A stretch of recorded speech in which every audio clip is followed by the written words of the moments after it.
Hi, and welcome back to Mortgage Insider for this week's update as we prepare the calm before the storm. The Federal Reserve meeting starts next Tuesday. By February 1st, we will have a slightly higher interest rate from the Federal Reserve's Open Market Committee. So let's dive into interest rates. Okay, so we have the broad picture here, the mortgage-backed security market, the S&P 500, and the 10-year Treasury remains the big story. So I've got a group of the Treasury bonds up today.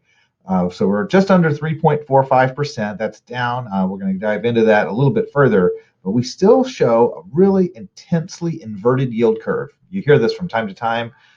The one-year Treasury bonds are actually paying a higher rate of return at 4.67, a two-year at 4.14, significantly higher than the rate of return on a 10-year investment. So as we look at the 10-year, we've actually been trending down. The 25-day average, we seem to have peaked. We are below the 25-day average.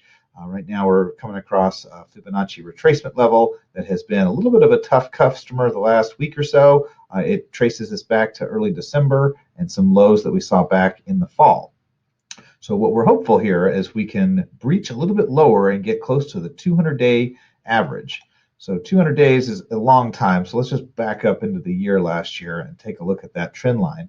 We have been well above the 200-day average. So what that basically means is we're trending higher, right? It does appear that we've peaked. We can see the 25-day average has now crested and gone below the 50-day average, which has all coincided right here back at the very beginning of the year, January the 6th, with those three, I guess the 25-day and the 100-day crossing, and then we have the 50-day.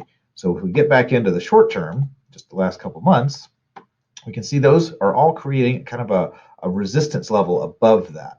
So what we're hopeful to see here is that the 10-year can continue to drive a little bit lower with kind of a cap on it, hopefully not pushing any higher. That should trend us lower overall. So as we look at mortgage-backed security rates, now mortgage-backed security prices the investors pay is what we're looking at. This will trend to the exact opposite of the 10-year yield. This is the cost that an investor will pay or the price that they will pay for the security. So here we want to see the price increasing. So we've seen that similar sort of crossover here. We've seen these averages now in the reverse going up, and we're looking to get closer and closer to the 200-day average.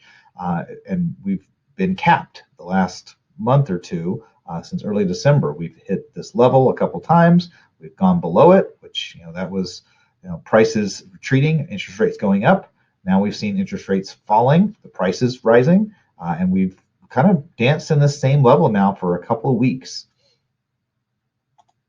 So as we get into the end of January, I believe the market's really looking for guidance. We are going to get some major inflation guidance this Friday. PCE, personal consumption expenditure, is one of the Federal Reserve's favorite measures of inflation that comes out on Friday. Their meeting starts next Tuesday, the 31st. They'll wrap it up on February 1st with a speech from the Federal Reserve Chairman, but of course their rate decision, which is looking very likely that they'll raise 0.25% on interest rates. So an interesting fact here.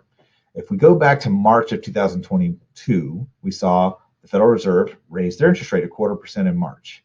Then the next meeting, they raised 50 basis points. Then they went on a tear, 75 basis points throughout the summer into the fall. Then they just most recently here in December backed off to 50. So if they go back to 25, think of an economic bell curve, so to speak.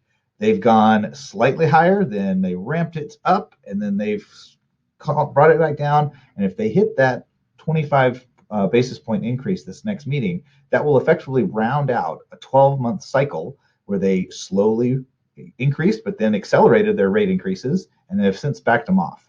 In my personal opinion, that could see the end of the Federal Reserve's rate hikes, but only time will tell. They are data dependent. So as more inflation numbers come out, like we're going to see this Friday, we'll see what they do. Have a great week.